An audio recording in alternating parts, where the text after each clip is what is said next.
तुमच्या समोर एक कविता सादर करत आहोत. कवितेचे शीर्षक आहे शब्दाचे कन्फ्युजन.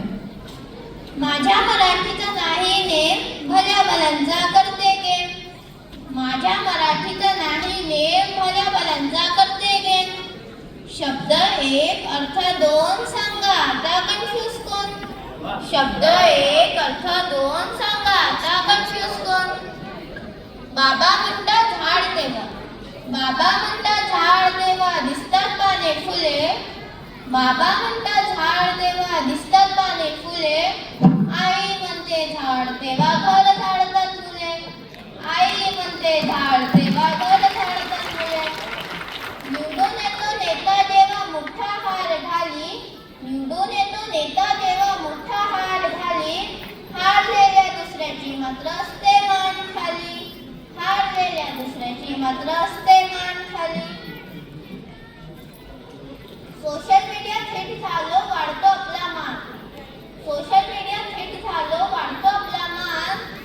मोबाईल बघता बघता मात्र दुखू लागते मान. मोबाईल बघता बघता मात्र दुखू लागते मान.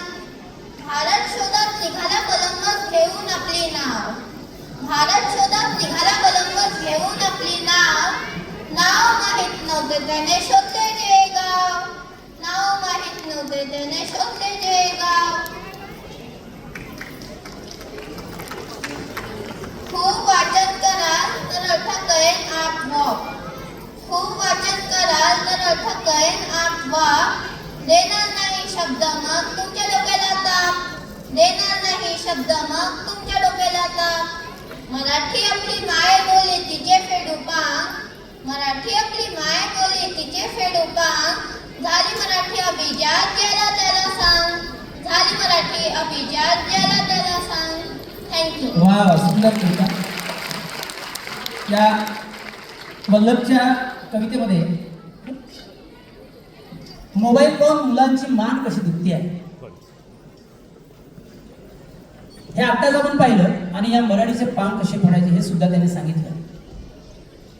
संवाद संपला गड्यांनो आता सावध तुम्ही व्हारे. मोबाईल सारून बाजू हित गुज तुम्ही करारे.